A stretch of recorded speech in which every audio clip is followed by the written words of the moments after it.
আল্লাহ তাআলা তাদেরকে শাস্তি দিবেন না ওয়াহুম ইস্তাগফিরুন, যতক্ষণ পর্যন্ত তারা ইস্তিগফার করবে। আমরা যদি ইস্তিগফার করতে পারি আল্লাহর কাছে, তাহলে যে কোনো আযাব উঠে যাবে, যে কোনো আযাব উঠে যাবে। দুর্ভাগ্যের বিষয় হচ্ছে যে ইস্তিগফারের কোনো খবর নেই। ইস্তিগফারের কথা বলে আমাদের মধ্যে অনেক আছে আর হাসাহাসি করে, বলছে কি বলতেছেন, ইস্তিগফার দিয়ে নাকি আবার বিপদ উঠে যায়। ইস্তিগফার দিয়ে সাথে সাথে বিপদ সরে যায়।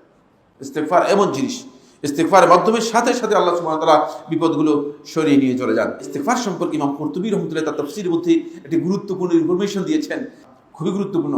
ইমাম কুরতুবী রাহমাতুল্লাহ আলাইহি বলেন, ক্বালা উলামাউনা, আমাদের আলেমরা বলেছেন, আল ইস্তিগফারুল মাতলুব, যে ইস্তিগফার বান্দার কাছে চাওয়া হচ্ছে সেটা হলো হুয়াল্লাযী ইউহিল্লু আকদাল ইসরার, যার মাধ্যমে বান্দা কোনোদিন গুনাহ করবে না এই সিদ্ধান্ত নিয়ে ইস্তিগফার করবে। ওয়া ইউসাব্বিতু মা'নাহু ফিল জিনান, এবং অন্তরের মধ্যে সেটাকে দৃঢ়ভাবে বিশ্বাস করবে। লা তালাফফুযু বিল লিসান, শুধুমাত্র মুখে বলবে না আস্তাগফিরুল্লাহ আস্তাগফিরুল্লাহ।